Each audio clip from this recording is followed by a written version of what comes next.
বন্ধুগণ, ইতিমধ্যেই আমাদের সমাবেশে উপস্থিত হয়েছে বাংলাদেশের শ্রমিক আন্দোলনের অন্যতম নায়ক, বাংলাদেশের শ্রমিকদের ন্যায্য অধিকারের অন্যতম নায়ক, শ্রমিক নেতা, বাংলাদেশ গার্মেন্টস শ্রমিক সংগঠন কেন্দ্রীয় নির্বাহী কমিটির সভাপ্রধান শ্রমিক নেতা তাসলিমা আক্তার।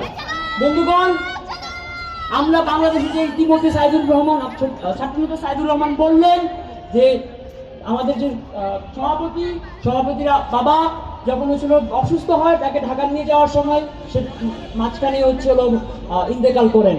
বন্ধুগণ, এই কথা কেবল হচ্ছিল, এই ঘটনা কেবল যে একজনের সাথে ঘটছে এরকম না।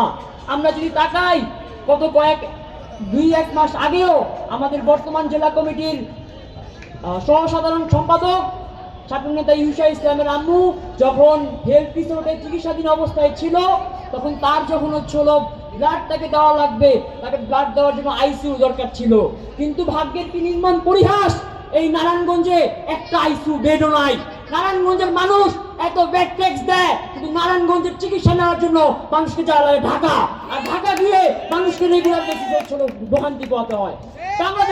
বাংলাদেশের মধ্যে ধনী জেলা হচ্ছে নারায়ণগঞ্জ, সবচেয়ে ব্যাড ট্যাক্স দেয়, কিন্তু নারায়ণগঞ্জে কোনো সরকারি মেডিকেল কলেজ নাই। এটা নারায়ণগঞ্জের মানুষের সাথে বেইমানি ছাড়া কিচ্ছু না। বন্ধুগণ, আজকের এই সমাবেশে উপস্থিত থাকার কথা ছিল বাংলাদেশ ছাত্র ফেডারেশন কেন্দ্রীয় নির্বাহী কমিটির সহসাধারণ সম্পাদক ছাত্রনেতা ফাতেমা রহমান বিধির, কিন্তু তিনি কিছু শারীরিক অসুস্থতার কারণে আজকে এই সমাবেশে উপস্থিত হতে পারেননি। আমরা তার সুস্থতা, এই সমাবেশ থেকে তার সুস্থতা কামনা করি। বন্ধুগণ, আমরা যখন নারায়ণগঞ্জে ছাত্র ফেডারেশন করি, আমরা একটা ধারাবাহিকতা নারায়ণগঞ্জে ছাত্র ফেডারেশন করি। আমাদের এই নারায়ণগঞ্জে এক দশক আগে ভর্তি বাণিজ্য নিয়ে তুরারাম কলেজ এবং মহিলা কলেজে ভর্তি বাণিজ্য নিয়ে একটা মুভমেন্ট হয়, যখন যেই মুভমেন্টের নেতৃত্ব দিয়েছিল তৎকালীন ছাত্র ফেডারেশনের তারা। বন্ধুগণ, সেই ভর্তি বাণিজ্য মুভমেন্টের কারণে আজকে আমরা অল্প বেতনে তুরারাম কলেজ এবং মহিলা কলেজে পড়তে পারতেছি। সেই